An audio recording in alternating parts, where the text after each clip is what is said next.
Bonjour tout le monde, j'espère que vous allez bien. On se retrouve aujourd'hui dans une nouvelle vidéo et je reviens pour une nouvelle première impression sur un fond de teint. Donc c'est le fond de teint de chez Yves Rocher, donc c'est lui. Donc voilà, donc je vais vous donner mes impressions, etc. etc. Donc j'ai fait le teint à 11 h et donc je reviendrai plus tard dans la journée pour vous dire ce que j'en pense de ce petit fond de teint là. Et voilà, donc ça va vraiment vous donner ma première impression. Donc c'est écrit 14 h, mais clairement je ne porterai pas le fond de teint 14 h. Je reviendrai sûrement vers 18h30, 20 h, quelque chose comme ça, pour vous dire. En tout cas là il est 11 h, donc comme je vous l'ai dit, et donc dans 6 h, 6, 7, 8 h, je reviendrai pour vous dire ce qu'il en est, si ça a bougé, si ça a des récits ou je ne sais trop quoi. Bref, je vous dis à tout à l'heure et voilà. Ok, donc c'est parti. Donc, je me suis attaché les cheveux pour que ce soit beaucoup plus simple pour moi pour appliquer le fond de teint. Donc voici comment il se présente. Donc c'est dans une petit emballage comme ceci. Donc c'est le fond de teint zéro défaut, donc fond de teint peau parfaite, pigment fusion végétale minéral, texture fusionnelle. Et ils disent que ça va tenir 14 h. Donc ça, je ne sais pas trop. Donc bah écoutez, on va le tester. Donc moi j'ai la teinte beige 200. Déjà il n'y a pas de capuchon. La bouteille est toute simple, elle est en verre avec réécrit fond de teint, zéro de teint, non, zéro défaut, fond de teint peau parfaite 14 h. Ça fait 30 ml comme un fond de teint basique. Il n'y a pas de capuchon, donc ça c'est un peu dommage. Donc je pense, ouais c'est ça, il y a une petite, vous allez rien voir, mais une petite flèche pour dire qu'il faut tourner pour le déverrouiller. Donc bah écoutez, c'est parti, donc on va tester ça. Donc je vais l'appliquer avec mon éponge et après je reviendrai plus tard dans la journée pour voir comment ça a bougé, etc. Comme d'habitude, à chaque fois que j'ai un fond de teint pompe, j'applique une pompe à chaque fois. La couleur m'a l'air d'être pas mal. Il est pas trop liquide, donc ça c'est bien. Il sent très bon par contre, donc on y va.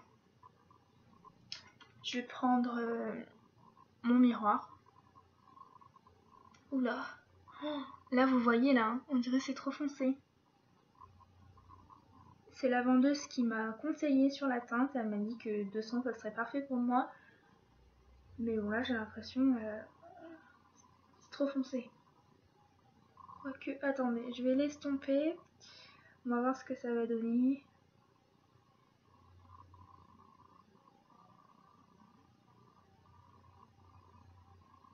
En l'estompant c'est beaucoup mieux.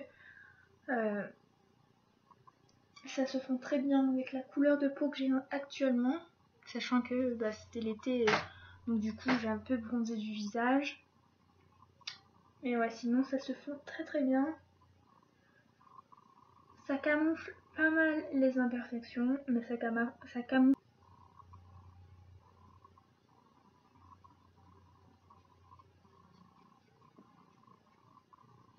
Non, franchement ça va, c'est bien. Par contre, il a un tout petit peu matifiant, donc ça c'est bien. J'aime beaucoup, mais je crois que c'était pas écrit sur le truc que c'était matifiant en plus. Que c'est un fond de teint matifiant, donc je brille pas du tout. Par contre, il est un peu épais, mais on le sent pas du tout sur la peau. Enfin, là, comme je viens de l'appliquer, normalement on sent quand même de la texture sur notre peau. Bah, je ne sens absolument rien. Donc c'est un point positif. Non, franchement, je suis agréablement surprise. Donc voilà, donc je vais continuer mon maquillage et ensuite bah, je reviendrai plus tard dans la journée pour vous dire si ça a bougé, si ceci, cela. Je vais quand même appliquer ma poudre parce que je peux pas m'en passer de mettre un fond de teint et après de mettre tout de suite la poudre. Donc c'est la poudre de chez Essence. la poudre de chez Essence. Donc c'est la All About Matte. Donc je vais l'appliquer quand même sur l'ensemble de mon visage et on verra ce que ça fait.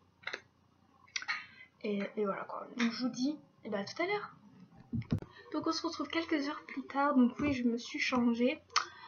Puisque finalement j'aimais pas comment j'étais habillée tout à l'heure. Mais bon bref, ça change rien. Donc on va reparler du fond de teint. Donc il est exactement 18h25. Vous voyez, 18h25. Et donc ça fait 7h30 que j'ai le fond de teint sur ma peau. Donc c'est toujours le même, hein, zéro défaut de chez Yves Rocher qui est écrit tenue 14h. Sauf que donc déjà le fond de teint n'a pas bougé. Ça c'est très bien, ça n'a pas fait des plaques ou je ne sais trop quoi. La couleur n'a pas bougé non plus, elle ne s'est pas oxydifiée, donc du coup ce que je veux dire par là c'est que elle n'a pas viré au orange, c'est toujours comme avant. Par contre donc je suis sortie tout à l'heure, durant l'après-midi, donc là je viens de rentrer il y a quoi 15 minutes, quelque chose comme ça. Et donc j'ai transpiré, c'est normal, parce que voilà, je suis sortie, j'ai fait des trucs, j'ai marché, etc. Donc du coup, j'ai transpiré, donc j'ai eu du sébum. Et par contre, là où j'ai transpiré, donc c'est-à-dire au niveau d'ici, et d'ici, donc toute ma zone T et les ailes du nez, donc juste ici aussi sur mes pommettes, là le fond de teint n'a absolument pas tenu, c'est-à-dire que j'ai toujours mes imperfections, elles se voient, et voilà quoi. Vous, je pense pas que vous allez voir, mais en tout cas voilà, on voit toujours mes imperfections. Cette caméra se casse la gueule, ça va pas le faire. Donc du coup, c'est vraiment dommage sur ce point-là, mais en tout cas, voilà. Et aussi, le fond de teint n'est pas resté mat, parce que lorsqu'on l'applique, il est mat, comme je vous l'avais dit ce matin. Et là, il n'est pas du tout mat, quoi. Je brille un peu, mais pas trop. Donc ça je pense que c'est grâce à ma peau. Donc voilà pour ce petit fond de teint là. Donc si je devais donner une note, je dirais 6 sur 10 sur la tenue du fond de teint. Parce que 14 heures c'est clairement pas possible. Le fond de teint ne durera jamais 14 heures. Déjà là 7h30, ça va pas, donc 14 heures j'imagine même pas. Sur le prix, il est très cher, enfin très cher, j'abuse, mais pour Yves Rocher, il est à 29,99€ ou 90, quelque chose comme ça, donc il est à 30€ quand même. C'est très cher pour un fond de teint de chez Yves Rocher en tout cas. Donc ça c'est un mauvais point, mais voilà, sinon l'application est très facile voilà, il s'estompe bien et il s'incorpore bien avec la couleur de votre peau d'origine. Donc voilà pour ce petit fond de teint. Et voilà, la vidéo est maintenant terminée. J'espère quand même qu'elle vous aura plu. Donc c'est ma première impression. La première impression c'était sur un fond de teint de chez Essence. Donc si ça vous intéresse, je vous mettrai quand même le lien en barre d'infos. Voilà, donc j'espère quand même que la vidéo vous aura plu. Et puis je vous retrouve je sais pas, samedi je crois, quelque chose comme ça, ou samedi ou lundi, je sais pas encore quand est-ce que je vais publier la vidéo. Bref, je vous retrouve très bientôt dans une prochaine vidéo. Bisous.